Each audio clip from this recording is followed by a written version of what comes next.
to Back at the Barn. I'm your host, Wade Atchley, and we are excited to be with you tonight. And we're going to talk about a very, very controversial topic that a lot of guys think they're getting right, but most of us, like myself at times, have been getting this wrong. So tonight, join us, hit the like and subscribe button. Make sure you don't forget to do that. But I want to bring in my co-host, my best buddy, my friend, Matt Harper, up in Central Iowa. Matt, are you here, buddy? What's going on, bub? I am here. I am here. I should be at deer hunting, but I'm here anyway because that's how much I want to be here with you, Wade. So, Yeah, right. Yeah, I got that's true. Yeah, sure. Whatever. You're chasing Central Iowa big magnet bucks, and you're going to be with me? No, I don't think so. yeah. Thank you anyway. I appreciate the vote of confidence there that you want to spend your evening with me. But by the way, you couldn't hunt them right now. It's dark, my friend. Well, that is true. That is true. In case any of our friendly law enforcement are listening, yes, it is dark, so I would not be hunting right now. No, he would So, not be hunting right now. Let's yeah. clear that up. Well, hmm Matt, very controversial topic and one that I think is important, especially now that we're into the deer season. Let's talk about minerals and attractants tonight and some of the faux pas and some of the misinformation that's around about those two subjects. But first off, again, let's just go bare minimum. Let's talk about what is a deer mineral supplement, and you can hit on what minerals are in general.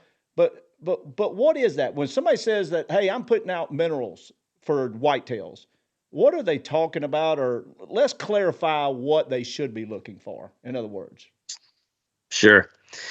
Well, this is one of my favorite subjects to talk about because there's so much controversy out there, and there's a whole lot of misinformation about both of those two things, whether it's a mineral or an attractant. And by the way, sometimes it can be both. It's a mineral and an absolutely, attractant. absolutely, But if you really break it down to what is the difference, the simple way to define it is the product designed specifically to attract deer? Is that the first thing that's the objective of that product? Is simply to attract deer, or is the first thing that's in mind with that product? It's put together for a actual nutritional supplement, and secondly, then to attract deer, and that's really the easiest way to define it right. because when you get into a mineral, okay, um, well, guess what? Salt is a mineral. So you can call it a mineral if you'd like, because salt really It, it's a mineral. it's a mineral. Um, right. And salt at a certain level in the product is okay and can be useful and helpful, and it's good for the animal. But as far as, if the product is a majority of salt, in some cases it's 99% salt, well, that's pretty much just an attractant, right? That's what it is. But you could still call it a mineral because technically salt is a mineral. All right, Matt, right there, stop.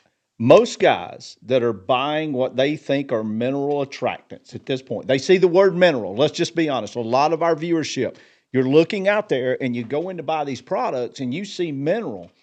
And we're in the middle of deer season. Up in the north and the Midwest, I mean, the rut's coming in. I mean, we're full blown. Here in Alabama and the central parts of the state where I'm at, you know, deer hunting, the rifle seasons have not kicked off yet. We're just now into our bow seasons, 2.5 weeks. But going and putting out a mineral and it's just an attractant, yes, you may think you're benefiting your deer at this point in time of the year because you're putting a mineral out, but in most cases, unless it's a true mineral supplement that the deer need this time of year, you're really only putting out an attractant. That's what you're saying. You're really just putting out something to attract deer in. They're not really benefiting from that product at this point, unless we take a real deep dive into the content labels and all the nutritional values that are a part of that product. So, with that said, that's what you mean by if these products you buy it says mineral, but it's 98% salt. Yeah, the deer's still going to come lick on it, but it's really not going to benefit them during this time of year is what I'm getting at. Well, it's not going to benefit them during the spring and summer either. Right. Uh, I mean, that's the thing. It's not necessarily timing of the year, which, by the way, if you put a salt-based attractant, so let's just start calling it that. It's a salt-based attractant. Correct. or probably even more specifically, let's call it a sodium-based attractant, because there's products, one in particular that I'm thinking of that's been around for a long, long time. That is not salt, but it's actually a sodium product. In fact, it's a sodium product that is used in like laundry detergent, because the pH is so basic. It could actually has a warning on it for nasal issues. Yeah. So anyway, but first off, I think let's do this. Why do deer like salt? Right. Let's Deer answer like that. salt. Yeah. So it's basically a simple thing of, if you look at physiologically, actually all the way down to like a cellular level, um, all cells have to have a balance, basically an osmotic balance, where you have either sodium or potassium, and they have to balance each other out in the body, essentially. Okay. So in the spring and summertime, um, vegetative plants are very high in potassium, Okay. extremely high in potassium. Okay. So there's not much salt, or there's not much sodium. So deer become salt hungry is the word for it. And actually all herbivores will face the same thing. So cattle will do it. Horse will do it.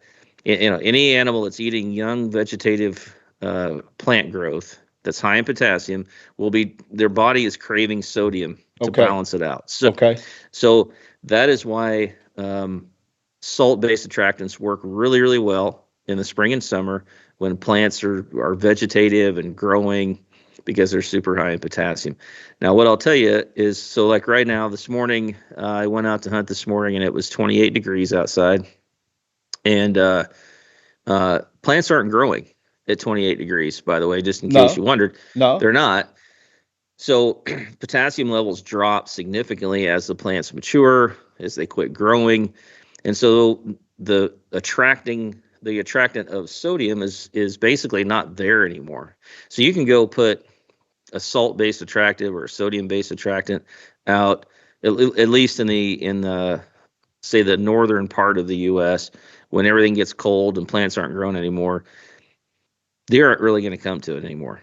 Right. Just because they're not looking for that sodium at that point. They're not into that hunger mode for it, as you called it a while ago. That requirement or needing of salt at that point.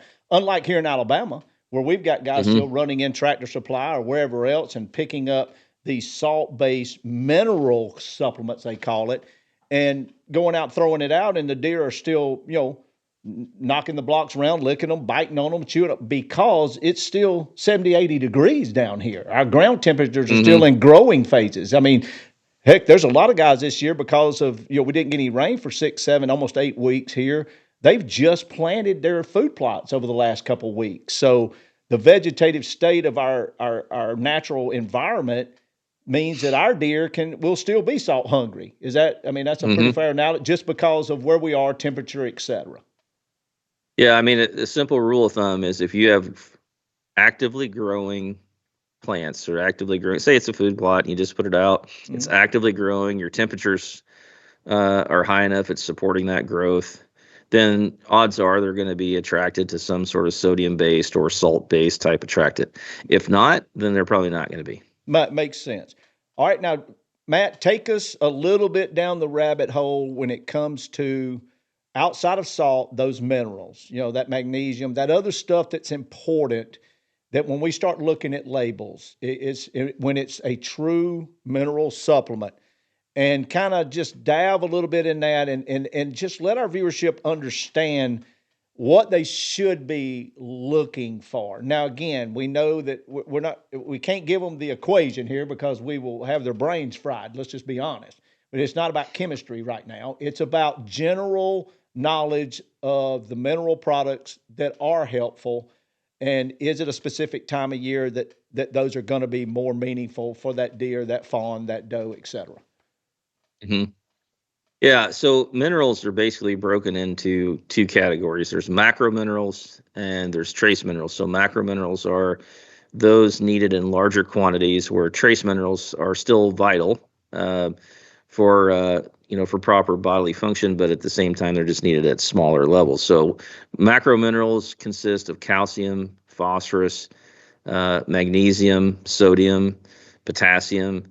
Those are all macro minerals. Trace minerals are going to be things like zinc and copper, manganese, iron, those type of things. So those be trace minerals. The three things to really understand the basics of a good mineral supplement. Number one, you have to have the right things in there. Okay, so Right. I've seen products out there that basically, if you look at the label, the number one thing in it is typically sodium chloride or salt. Um, so it's got to have the right things in it. All those things that I just mentioned. Two, it has to be at the right ratios. So I'll Right. give you an example about that. Somebody can say, "Oh, this is a mineral supplement that's got all these things in it." Yeah, it's got 0.000006% phosphorus. Okay, it's in there, but it's at such a small level, it isn't going to matter, right? Right. Has And at no the same effect. time, correct. And at the same time, there may be a really high level of something else in there. So I'll give you a quick, uh, without getting too far into it. Minerals all interact with one another. If you have um, if you have too much calcium versus phosphorus, it's going to block or bind up one of the other. It's going to make the other one less effective. Same thing goes for zinc. If you have too much calcium, it can affect whether zinc gets digested properly. So ratio is critical in order for the proper digestibility of the mineral. Regardless of what's in there, it has to be the right ratio. And then the third thing is it has to be the right amounts. Okay, so those are, the right amounts, and also it has to be from a digestible source. Great example of this would be iron. So iron sulfate is digestible to deer at a certain level. There's a certain amount of digestibility for iron sulfate. Iron oxide, completely indigestible. So it can have iron in it, and it can actually give a level Hmm. on the tag, but if it's from iron oxide, the deer aren't going to utilize it whatsoever. So those are the three things. It's got to be from the right source, got to be the right ratio. You got to have the right amounts in that product. So that's really what makes up a true mineral supplement, is if all those things are clicking. And then actually, I guess if you throw a fourth one in there, it's they got to eat it. So, Well, so no matter that was no going matter to how good actually. it is, they got to eat it. Well, that was going to be my next question. You did an analogy with me one time because again, you're the guru on this stuff. I mean, and if our viewers, if you don't understand this, Matt, I can toot his horn, but he knows this stuff. He can take us down mineral rabbit holes that we can spend days or weeks on. But Matt, you gave me an analogy one time of simplicity of making a cake, and instead of adding the sugar to it, you added salt to it. It's still a cake, but it's going to taste totally different. It's going to have a total different chemical makeup when it's all said and done. Therefore, Hmm. I made a bite or two, but instead of eating the whole piece of pie or cake, I would have ate if it would have had the sugar and the contents in the right mixture. And that's why Hmm.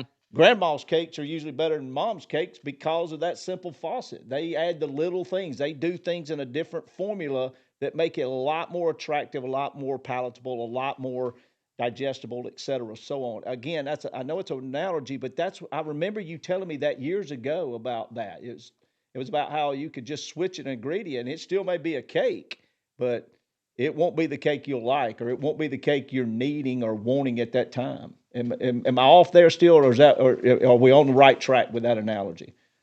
No, you're exactly right. I mean, it's a recipe, right? I Right. mean, at the end of the day, what it boils down to is it's putting together, well, any kind of a supplemental diet for deer, whether it's mineral or whatever it is. It's all about a recipe and making sure you have the right things in there, again, at the right ratios, at the right amounts, and then finally they got to eat it. So I mean, if you're making a cake and you're supposed to put so much sugar in it, but you put baking soda in and swap those out uh, between the two, Right. the next thing you know, you have a cake that tastes like crap. Right. Absolutely. probably It's you're not you're awful. not you're not going to want to eat it. Right. So it's the same thing when it comes to mineral, but even more so, it's not just whether it's attractive; it's also whether the deer will get any benefit out of the mineral. It has to be in those things have to be present. Those things have to be in the right amounts and the right ratios in order for it to be digestible to the animal. How do we, as hunters, then? You and I have been in the industry so long, we've seen it all. We've seen the marketing twist. We've seen how they use words and how they, how they make you, the end consumer, the buyer, like me and you both are. We're consumers of hunting products like anybody else. How do we get a general rule? Is there any way, Matt, that when I pick the label up, at Menards, and I look at that mineral supplement, it says on the packaging that's all pretty with a big deer, and I flip it over, and I'm looking for those certain and I'm seeing those, but is there just a rule of thumb that that first or second ingredient, which is the larger portion of that particular mineral, is what I really need to zero in on and see? Because if that number is way higher than everything else, and it appears out of balance because it's like this is 78% and then it's 12% and then it's 0.04, then it's 0.000, like you're saying. Do I need to start throwing up red flags? Is that a weird analogy of trying to figure out a label when I'm trying to provide what's best for my deer in a mineral supplement? Then how do I overcome that? Yeah, well, I think the easiest way, and this isn't like a hard and fast number, but it's what I've come up with over the years, both from using mineral supplements and formulating mineral supplements. Uh, if it's over 50% salt, and don't get fooled because it may say sodium chloride, or it may just say sodium. But if it's over, it should actually say salt on the label when you Right. get to the ingredients. If it's the number one ingredient in there and it's over 50% of the mix, it's pretty much just going to be an attractant. All right, right there, Um, Matt. I'm not going to stop you. I want you to say that one more time, loud and clear for the guy in the back, so that they understand. Just because it says mineral supplement and it's got a big deer or pretty fawns and does, whatever's on that marketing tag, say that one more time, loud. Everybody listen, because you need to write this one down. Go ahead, Matt. yeah, yeah. In general, I mean, if you look at the label and the number one ingredient in it is salt, and if it's more than 50% of the mix, like 50% salt in the diet, it's pretty much an attractant. Because here's the other interesting thing to understand: salt is an attractant, and salt is also an intake limiter. Because Okay. it's a very commonly used in cattle mineral. Um, it's also used in cattle feed. Okay. Salt is in All order right. to limit intake. Because think about this: like if you get your scrambled eggs out in the morning, and some jokester, Wade got up early, Yep. thought, Like hey, I've done before. I'm gonna play a trick on Harper, and I'm gonna unscrew the salt cap just enough so when he goes to pour the salt on, the whole damn thing's gonna bust out on his scrambled eggs. There Well, you guess go. what? I'm not gonna be able to eat very much of that scrambled egg because it's No. just so much salt. Your body it can only handle so much. Right. All right. So it's actually used as a intake limiter. So here's the balancing act. You have to have enough salt in it to be able to attract the deer so that they'll eat it, because the other minerals in there really aren't very attractive, right? So the Right. salt is really kind of what they're going for. Right. But if you have too much, not only do you just mostly have an attractant, you're actually going to limit the amount that the deer are going to eat because you have so much salt in it. Salt. Okay. And that's a really big deal, because the one thing we haven't talked about is no matter what product it is, if it's a mineral supplement or whatever it is, it's not just all of those things too. The other thing is intake. You have to have a certain amount of intake, not just that they're eating it, but Right. they're Right. eating Right. enough of it to do any good, right? So Right. so now you have so basically you have something that's, yes, it's there. If it's over 50%, like, okay, the deer are going to come eat it, but then even if there is other good stuff in it, they're going to probably be limited in how much they eat because it's so high in salt. And now they're not going to get what they crucially needed to begin with, simplistically put. they're not going to get it. Is it no different than like a daily multivitamin or vitamin supplements that humans take, and they coat it with a certain taste enhancer or something so that you're able to take it without gagging I mean, is it not the same way? They've got to put something. So salt is acting like that enhancer Hmm. to get you to eat it. I mean, to get you. So again, when we were growing up, you remember we had the little Fred Flintstone daily vitamins. You remember those? Our viewership, y'all don't remember those. We had these little Flintstone cartoon looking vitamins that your mom and dad made you take all the time before you went to school in the mornings. But there was no way you were going to take that multivitamin unless it was flavor enhanced, some way for you to be able to handle chewing it up and swallowing it. So is it not the same concept that they're using salt, and therefore they can use salt to also cut back on the amount of intake because it becomes a little saltier, is what you're saying? So again, those ratios, don't overthink them, is what we're saying. Don't get caught up in all that as much as the general rule of thumb that you've gave our viewers. Just, hey, if Hmm. it gets to that 60%, 50 percentile, we start getting into those numbers of sodium, salt at the top, because that's where it'll be. They usually list the percentages of the biggest one first, right, Matt? The Hmm. first, and then it decreases down. Yep.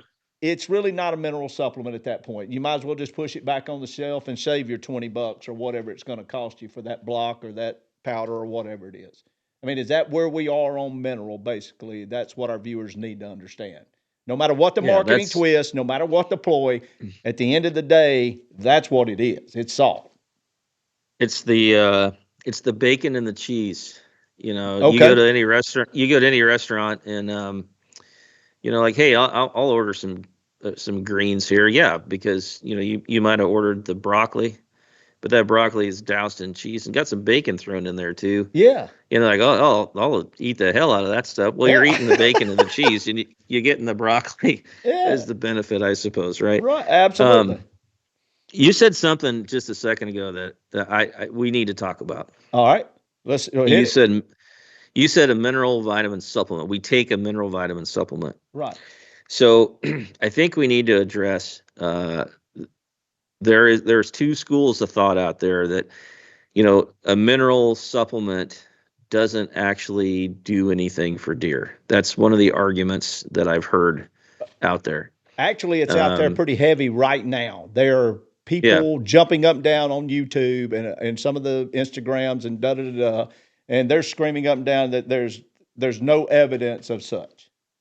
yeah. Let's just call it what it is. Yeah, let's dive into that. I love that conversation. Um, there is so here's one of the things why you say there's no evidence of it in wild, free ranging whitetail deer.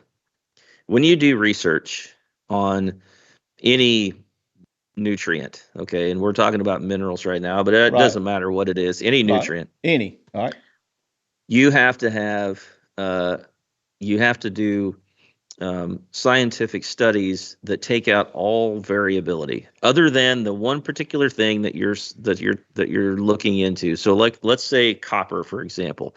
Um, copper in the diet. How much do you need? Well, you have to have a control group that's, say, getting nothing for copper, and then you're getting another test group that's got a higher copper level in it. Right. But you have to take out every single other variability out of it to prove beyond a shadow of a doubt that copper has that effect. Okay. Yeah. Makes sense. In wild whitetail deer, that is impossible, because Absolutely. you cannot take out all the variables because they're wild. They're Well, living in the wild. they're You not in can't a take pen. those Right. You can't take those variabilities out. So therefore, I guess if you really want to break down to the those people are right. I mean, there's nothing that's proven necessarily, specifically, that whitetail deer have, because you can't do the study. All right. You just can't do the study. Now, I will say there have been a few studies out there that show that it absolutely does. But now at the same time, there's variability in those studies because, again, you're using wild deer. And you can say, Right. well, you could do it in pin deer. Okay, but hold on. Now it's pin deer. Well, now That's it's a pen. different That's a different that's a animal totally different. altogether. Because Absolutely. we can force him So, to eat the wings we want him to eat. We can force him to do whatever. We have uh-huh. complete control over his other intake as well, not just the vitamin mineral supplements. So, Yes, I'm just throwing that in there Yeah. because we can change the whole dynamic when you start talking about pen raised deer. But here's what I want to say. A couple things there. Number one, deer are ruminants. They're small ruminants, but they're ruminants. So they would be in a very similar category as, say, goats or sheep. Right. Also, cattle, yes, but cattle are large ruminants. I will tell you that there are literally roomfuls of research stacked high of the benefits of mineral supplementation on, essentially, they say free ranging, but grazing ruminant domestic animals. So goats, sheep, uh, uh, cattle, but also, by the way, whitetail deer in captivity. Right. But there's reams of it. I raise cattle too, and I can tell you I have mineral out there all the time for those animals. And why do I do it? Because we see the results. We see that you have larger body weights. You see that you have a better milk production by the cows. You can see you have bigger calves at weaning weight. You can see that you have higher reproductive rates, so that, it really sucks if you're raising cattle and that cow didn't get bred. That's a bad day. It's a bad day, That's a right? bad day. But I can show you so much research you would puke on how much research shows that it is. So how can you tell me that the same essential structure of an animal, a ruminant animal, does not have that same benefit? Because it absolutely makes no sense at all that they wouldn't. Otherwise, why are we all spending a bunch of money on our goat, which, by the way, goats are big, and mineral and goats are a big deal, Oh, they're a not big just deal. cattle. I can promise you they're a big deal down in the So South too. so why would we be doing? Because the research is there. It's showing the benefit. What is it? Well, weight gain. That's the first thing you typically see when it comes to mineral, is weight gain. Why? Because so many of, especially trace minerals, are involved in metabolism, and if you don't have enough, it hurts the metabolism. So the higher the mineral amounts in there, or if you have to correct the mineral amounts in there, then you're going to get better weight gain. You're going to get better metabolism, better food utilization. That's just simply how it works. So, calcium, super important when it comes to milk production. Same with phosphorus, by the way, all those, and magnesium, all those are involved in skeletal growth, manganese. Right. And Right. why is a skeleton important? Let's think about antler growth and milk production. Two things that are pretty important to deer guys. That mineral comes out of the skeletal system. That's how it works. So Right. they Right. eat them. They eat the mineral, goes into the skeletal system, and then when it comes time to put antler growth on, or to have or lactation for a doe, that gets pulled out of the skeletal system. What if there's not enough mineral in the diet? They simply don't pull as much. I was going to say Uh, you're not going to have as much there to pull from no. the system. Period. Well, and it's like antler growth is, it's called a secondary sex characteristic, meaning that the animal will innately take care of themselves first before they transport mineral to the antler. Okay. Right. It's the last It's thing to get it. it's the last thing to get it. So you want to make sure you are completely good on your mineral nutrition. And I thought of that when you said take a mineral supplement. People take mineral supplements all the time. Can we survive without a mineral supplement? Sure. Sure. Yeah, we can survive, right? Is your health better if you take it? Absolutely. And what are we trying to do? We're trying to maximize the productivity, the production of the deer herd, from their health to their productivity. And so the only way to do that is to make sure they have the optimal mineral levels in their diet. And just so you know, every soil out there in the U.S. is low in at least one mineral, if not multiple minerals, and that's why those supplements have that effect. Perfectly put. That's exactly. And for all of our viewers, we're just trying to give you those generalities, that general rule of thumb, so that you can make a better decision when it comes to your mineral supplementation for your whitetails. And again, it's a whole nother ball game if you can control all the variables. But let's just be honest. Wild free ranging deer, you're not controlling all of the variables. All you can do is the best you can do to help them reach their maximum potentials. And use a little bit of general rule of thumb along the way and make sure that that mineral supplement is complementary to what you're trying to accomplish with your said property and what you're trying to accomplish as far as growing and taking a whitetail deer, and especially a buck. I mean, it's Mm. just that simple. And we should not let marketing and everything complicate that issue, period. It doesn't matter how pretty the bag is or the block has got, the little corn chips in it and everything. We see all that pretty stuff, still doesn't make it a true bona fide mineral this time of year when the deer are not utilizing that anyway. That's not that. It's getting out of hands what it is, in my opinion, Matt. It's just we've Well, gone too far because of our second half of the topic, and I'll let you finish with this, is attractants. There mhm. is a bona fide difference between a true mineral supplement, and an attractant. You cannot say mineral and it mean attractant. You can't say attractant and that means mineral. Does that not mean that either or has some of the other in it? Well, of course, some of the others in the other. We get that. But attractants are purposely marketed and driven for you to impulse buy, to think in your mind that it's going to enhance drawing these deer in, period. For you to shoot it or do whatever, or hope you get to shoot a big deer if that's what you're after. The problem is, at my place in central Alabama, Matt, I can go pour out some uh, Grapey Cove flavored, sugared crush, whatever, and you know what my 14 does, resident does in the back part of that 110 acres is going to do? They're going to eat every bit of it before them bucks ever get near it. It will be gone in a night. It'll be $20 blown up a hog's ass. Let's just be honest. That's Well, what's going to happen.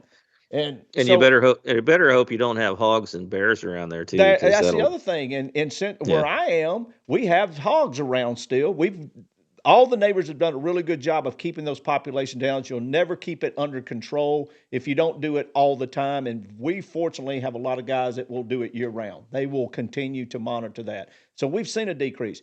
But when you're throwing out stuff like apple corn and scented this and scented that, guess what smells it before anybody?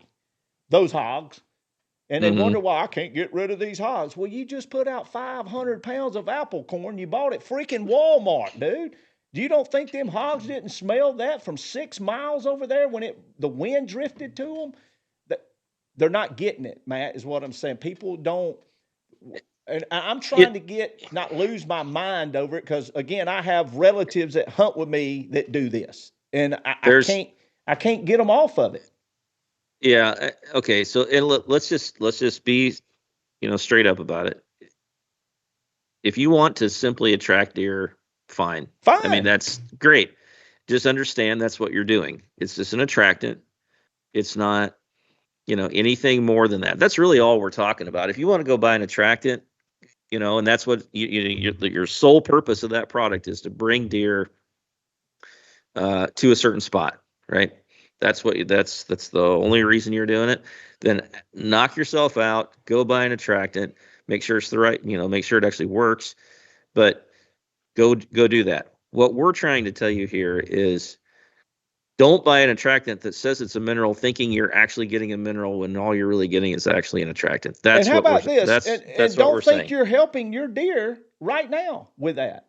R- I mean, again, now, are there a few minerals out there right now that are supplementing a whitetail this time of year? I would say there's probably a couple that are bona fide mineral supplements during this time of year. If you could get a deer to stop long enough to pick up some of it, a couple, the percentage it needs during the day and eat enough to give that, absolutely you could help them maybe maintain some body weight, maybe maintain some of the stresses of winter that's coming on and the rut that's fixing to push them. But let's just be honest. I've been in the Midwest when the rut's on, or in the South in late January when our rut's wide open. The does can't even half think. Just like nowhere, they're being pushed so hard. They're just trying to stay away from these bucks, and they're not. They're going to nibble. And my point is, they're browsers. They may not come to that spot right now because they're being harassed every time they turn.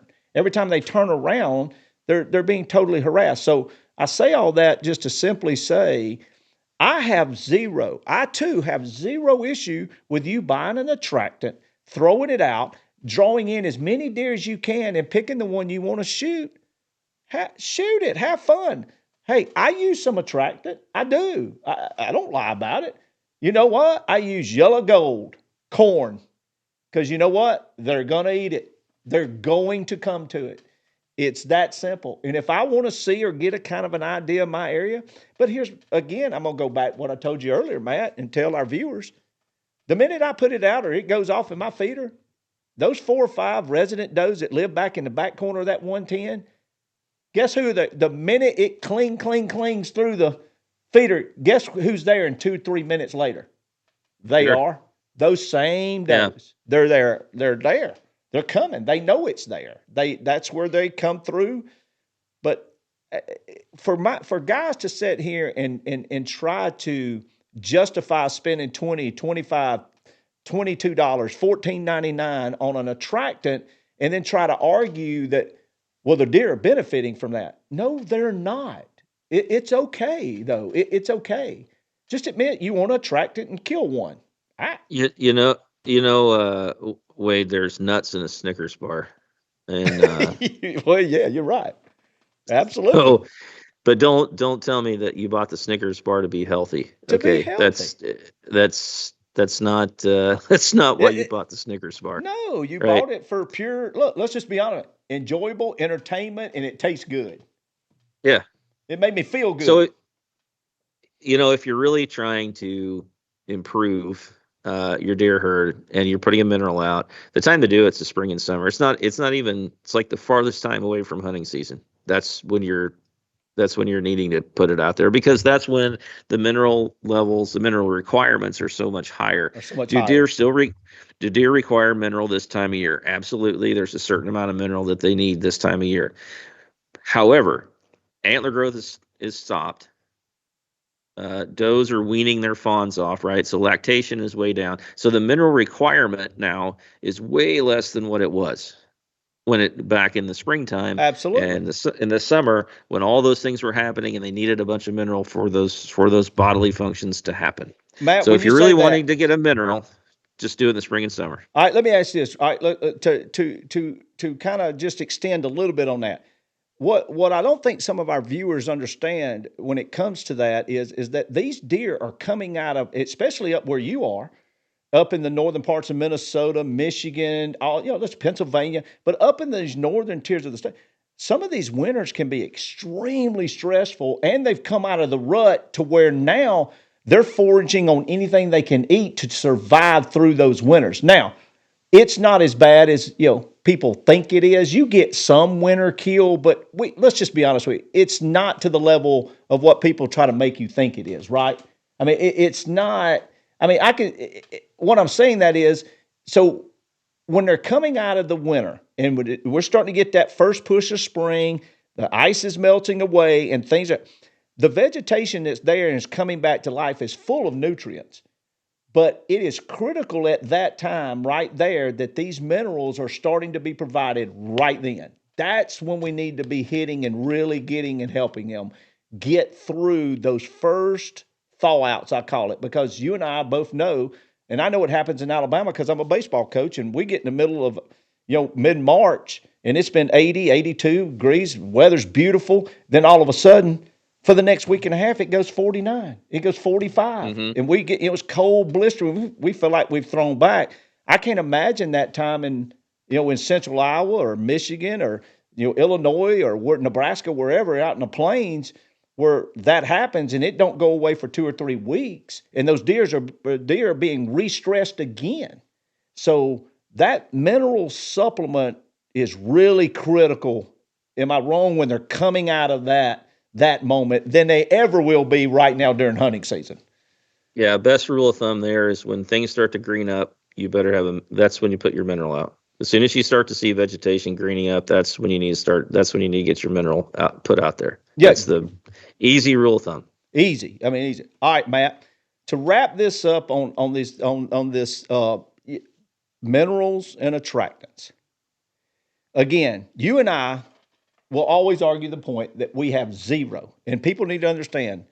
Matt and Wade have zero issue with using attractants. They're legal. Use them. But if your end goal is to truly supplement and to truly do some things that are needed for that whitetail to help them, to make them, thrive more, etc., then a true mineral supplement is going to be the way. And you're better off not spending so much effort, time, and money on your attractants. Instead of spending all that money just in put it to the side and then use that in that, like you're saying, and Matt's talking about in the spring green up, and pour that money there into that critical time so that those deer are really getting something out of it. So next year, you may put 2% on his rack, 3% on his rack.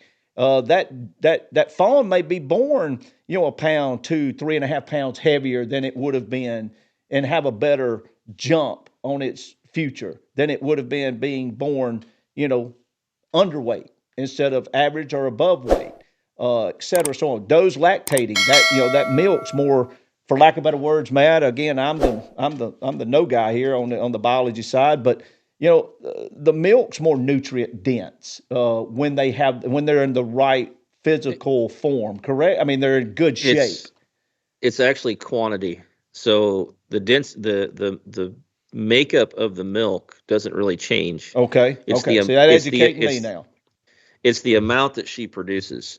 So, it'll still have essentially the same profile, but it just won't be near as much. Which, of course, you want it to be as much as it possibly can be. Okay. Yeah. Well, folks, as far as mineral supplementation and attractants, again, we get it. We're hunters. We've tried and tested them all. Matt, I want to end with this tonight. When it simply comes down to it, what are you trying to do, right? I mean, ain't that what we're basically telling our viewers? What are you trying to accomplish? What do you want to accomplish out of this? If it's simply to attract a deer, if they'll eat the persimmon crush, oak, acorn, whatever's formula, but they'll eat it, and you think it's giving you an advantage of attracting them, use them. But use it. But if you're trying to truly help that whitetail and you're trying to truly help that herd, you better get on the other side of the fence and really, really start getting into a true mineral supplement so that deer is getting something out of it instead of just coming in to eat something. And remember this too, just because it's a mineral doesn't mean it's not attractive. That's right. We've said that earlier. Yeah. They have to eat it. So in my mind, it's kind of the best of both worlds. You're attracting deer to your property, but you're also giving them some sort of nutrient benefit that will actually help the herd overall. But again, I agree, Wade. At the end of the day, it's boils down to decision number one. What are you wanting to do? You want to attract, or do you want to attract and also provide a good nutritional source? Make that decision and then move on from there. Move on from there. Well, folks, that's going to about do it here back at the barn for this episode on minerals and attractants. We're so glad you joined us tonight for this topic. Please remember, hit your like and subscribe button to make sure you don't miss the next exciting episode coming up back at the barn. Matt, till next time, buddy. I hope you enjoy. I hope you have a great hunt tomorrow. I know you said you're going out tomorrow, so 26, 25 in the morning. What'd you say it was going to be, 25 degrees in the morning? It's going to be about 25 degrees in the morning. So any wind? Northwest wind at about 8 mile an hour, and that's the wind I've been waiting for. So we'll see how it goes. Oh, man, keep us posted. Folks, thanks for joining us. And as always, we'll catch you next week at Back at the Barn.